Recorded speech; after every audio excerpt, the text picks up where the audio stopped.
votre discours contre le catalogue opposant, récalcitrant ou béni oui. Admirateur zélé. C'est la dernière qui sauve. C'est la dernière carte qui sauve. C'est-à-dire, on ne peut être qu'un admirateur zélé et abuser du oui. Je suis passé par là et j'ai dû être admiratif pantois devant cet idiot qui a fait la pluie et le beau temps pendant 23 ans. La présomption d'innocence n'existe pas. La mise en examen peut durer jusqu'à 1 mois. Donc si on ne veut pas avoir de problème, on n'écrit pas. On ne critique pas, on ne discute pas, car tout le monde sait que le téléphone arabe est souvent le plus efficace que l'Internet. Le regret d'avoir choisi de devenir président doit être incommensurable aujourd'hui pour lui, pour peu qu'il lui reste un peu de fierté d'être un homme. Et c'est l'auteur du XVIIe siècle Boileau. On n'arrêtera jamais de l'apprendre à ses enfants comme mon père me l'a appris. Soyez plutôt maçon si c'est votre talent. Entre vivre et accepter de vivre, il y a toujours un fossé. Revenir à la population et ne pas demander plus d'importance à des individus qu'ils n'en méritent pas. Revenir à la population, c'est-à-dire je m'arrête de parler de Ben Ali. Une classe bourgeoise souffrante, des conditions matérielles de plus en plus difficiles, le pouvoir d'achat qui dégringole et l'augmentation du chômage toujours sous-estimée par des instances officielles, les exigences des enfants qui se frustrent devant la télévision avec des modèles parachutés par des satellites, l'espoir d'une vie meilleure s'amenuise, on débilite la population par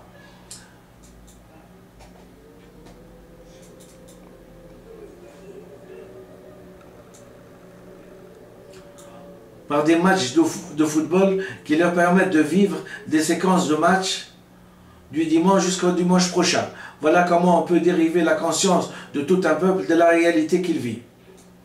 Un entraîneur de football qui démissionne ou qui perd un match, voilà un motif de discussion ardente pour les gens, stratégie pour occuper le peuple, pour accaparer le mental de toute la population, pour qu'ils ne réfléchissent pas. Réflexion et information sont un venin absolu et redouté par le clan. Une classe pauvre. On a vu la classe bourgeoise, une classe pauvre.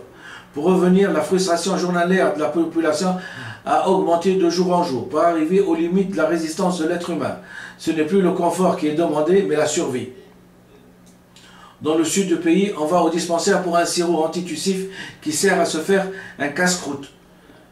L'antitussif est considéré comme de la confiture. Les inégalités des classes, entre une classe nantis riche, les nobles, au sens vrai du terme, insouciants des lendemains, qui ne connaissent pas la crise, cela a poussé les Tunisiens certainement à se poser des questions sur la véracité de certains dogmes appris par aliénation depuis l'indépendance par deux raïs convaincus que leur génie n'a pas de limite et que le seul moyen de s'en sortir est la génuflexion à la France et à tous ceux qui est français, qui du reste n'étaient pas prêts à leur accorder. Un geste humanitaire, business oblige, mais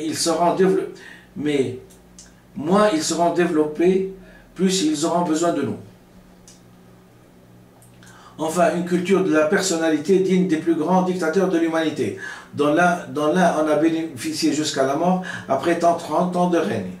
Le chef de file des générations des leaders arabes, pompeux et creux, depuis 1956, l'homme de l'indépendance, démenti d'ailleurs par le général de Gaulle lui-même, si la France voulait rester dans les anciennes colonies, elles y seraient restées. Documentaire Jeune Afrique, France 2. Ces deux leaders, leur machiavélisme, leur perversité, leur a permis au prix de souffrance et de la misère de leur peuple de s'accaparer toutes les richesses du pays. Le Tunisien à l'intelligence vive a dû se poser la question: sommes-nous un peuple d'esclaves, de soumis? Notre destinée serait-elle de marcher à quatre pattes à l'unisson de notre condition de vie?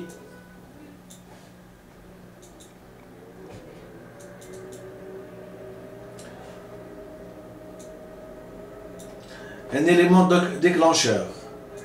Des conditions latentes, vie misérable et déplorable. L'arrogance du dictateur et de son entourage. Clan Ben Ali.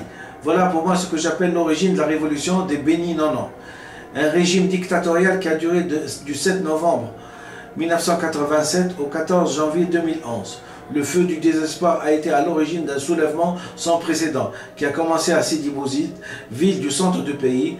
Ce soulèvement, tel une flamme dans une forêt, s'est étendu à tout le pays en englobant une population de 11 millions d'habitants qui, tel un seul homme, a signé la fin d'un régime de corruption, d'exploitation de l'homme par l'homme et de malversation au niveau du suffrage universel. C'est à partir de cette flamme que le premier pays d'Afrique a acquis sa liberté dans les domaines et surtout dans sa liberté d'expression et en optant pour une attitude plus pragmatique, incluant entre autres des votes démocratiques grâce à un protocole de vote utilisant les dernières technologies de la communication. Le portable, la proposition de nomination de la révolution des Béninonons que je fait référence à la citation narquoise, humiliante et méprisante des colonisateurs envers les néocolonisés. Les bénis oui. Il dira toujours oui sans comprendre le sens de la question. Et surtout, malheureusement, quand cette question engage son peuple. Et ironie du sort, c'est que la désymbolisation est telle que les anciens envahisseurs, les colonisateurs, qui n'en demandaient pas tant, sont devenus les références à qui on fait une confiance aveugle. Mais la perversité des uns, incurable du reste, a interdit le chemin du développement aux autres. Docteur Benfissa Ahmed, je vous remercie de m'avoir écouté jusqu'à la fin. J'estime que j'ai fait un sum up, c'est-à-dire un résumé de tout ce qui s'est passé et de tout ce que de la psychogenèse de la révolution, c'est-à-dire les tenants et les aboutissants de la révolution. Bénite soit cette révolution.